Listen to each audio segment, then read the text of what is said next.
you want to separate yourself from them. And that is, what do you put into your culture? What do you put into your eyes? What do you put into your ears? When you think about the music that we listen to.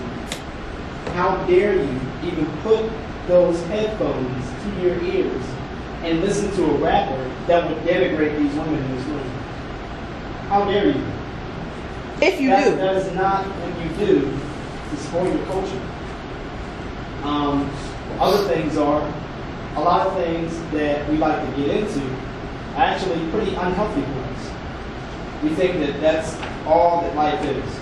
You know, now you can fill in the blank because, you know what that is. I don't know you. I mean, you and God. Some of these things, you know, are your body parts and things like that. The culture that we live in America, wants to take certain body parts, mainly your heart. If you look at the advertisement, commercials, the media, and the oversexed reality TV shows, it wants to take your heart out. Yeah. And you know what's even more sad? Some people don't even say ouch. They're so desensitized to the value system that, you know, makes us separate from things that are supposed to give us pain. Sometimes it's flipped to the opposite. Pain gives me pleasure. I love the way you lie. Rihanna, Eminem, really? Think about it. Every single time that you listen to certain music, it is molding your value system. Oh, what I like the beat. Oh, what I like how it looks. Well, guess what? It's going to end up liking you too. You may not like that fact, but it's no different than saying, hey, if I eat candy for 75 days, I should not complain if I get diabetes. You're putting things into your body all the time. It's either making you better or it's either making you worse. It's making you better so that you can, you know, make this world better, which is something that's really honorable for men and women to do. Or it's either making you worse, making you more individualistic. I'm looking out for number one. I'm only going to show up to my Thanksgiving and Christmas holidays, my family, and that's it. And after that, I'm heading back to California. Like, these are the type of value systems that we have in this society.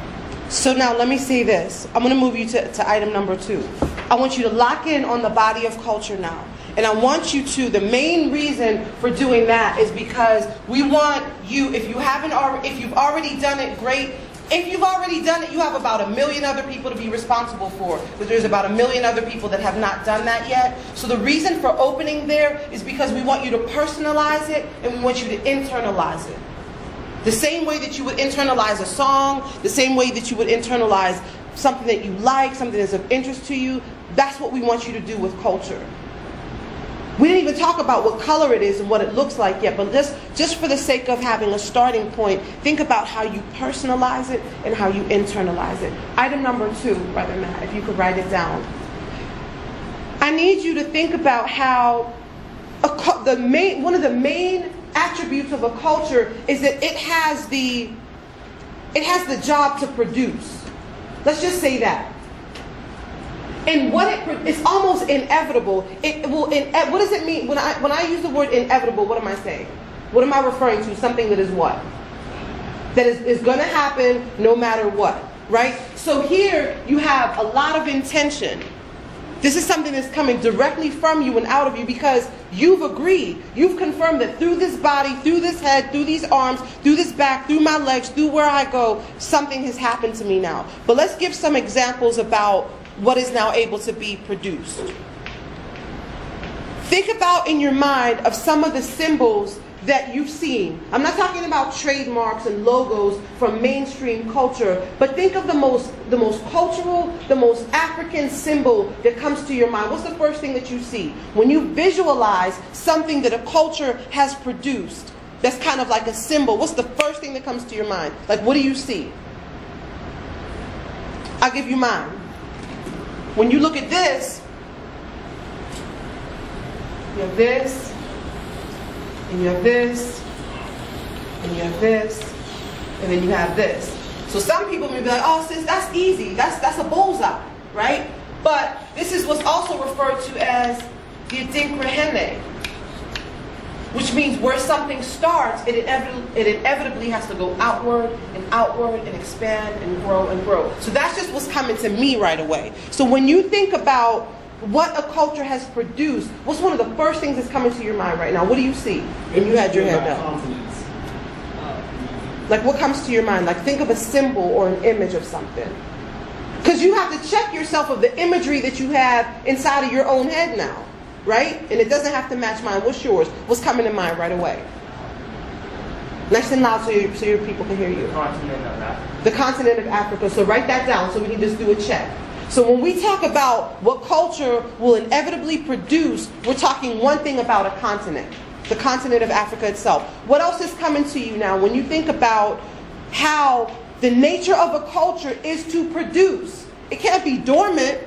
If it's dormant, we would have nothing to sing about. We would have nothing to dance about. We would have nothing to talk about by the fire. We would have nothing to do with it. So what else is coming to you? Think about imagery when you look at what culture has produced. What's another image? Let's get it from the youth first.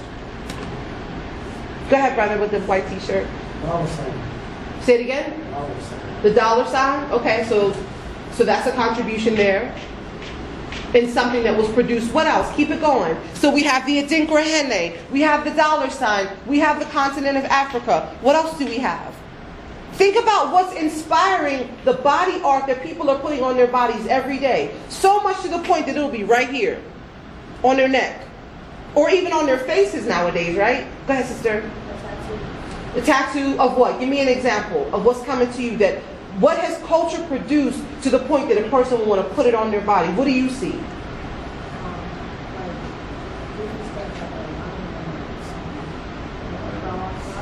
So write that down. Dig a little bit deeper. We have the Adinkra, we have the continent of Africa, we have the dollar sign, we have the lion. What else? What's another symbol? Cross or face of the Mother Africa face. So write that down.